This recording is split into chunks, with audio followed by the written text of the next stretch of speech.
Smart working, lavoro agile, si può fare in parte da casa e in parte in azienda. Se nel privato questa modalità era già stata sperimentata, a Padova per la prima volta in Italia lo smart working approda nel pubblico. Una rivoluzione culturale che parte dall'USL Sa Eugania, che ha approvato nei giorni scorsi un protocollo per poter inserire questa tipologia di rapporto di lavoro, una scelta per agevolare la vita dei dipendenti. Un modello organizzativo di lavoro flessibile che migliora il benessere dell'individuo e quindi anche di conseguenza il clima aziendale oltre che le performance lavorative, consentendo ai lavoratori, ove possibile per la tipologia di lavoro, di svolgerlo in sedi diverse dall'azienda. Non vi è necessità di una postazione fissa per le giornate di lavoro prestate al di fuori dell'ufficio. Gli strumenti tecnologici utili al lavoratore smart saranno forniti dall'USL.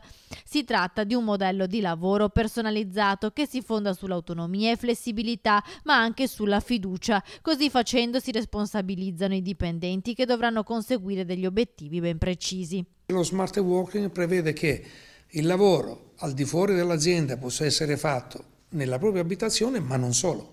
In qualunque contesto di vita sono assicurate delle condizioni base. Noi andremo a verificare i risultati. I primi a sperimentarlo saranno 5 lavoratori che verranno selezionati dall'USL. In caso di esubero di domande avranno la priorità le mamme con figli al di sotto dei 3 anni, chi deve fare assistenza ai familiari o chi ha una disabilità tale da rendere disagevole il raggiungimento del posto di lavoro. In questo modo si pensa al benessere del lavoratore e di conseguenza anche ad una maggiore produttività. Le organizzazioni sindacali hanno accolto di buon grado questo progetto di smart working perché ovviamente migliora sicuramente il benessere dei nostri lavoratori.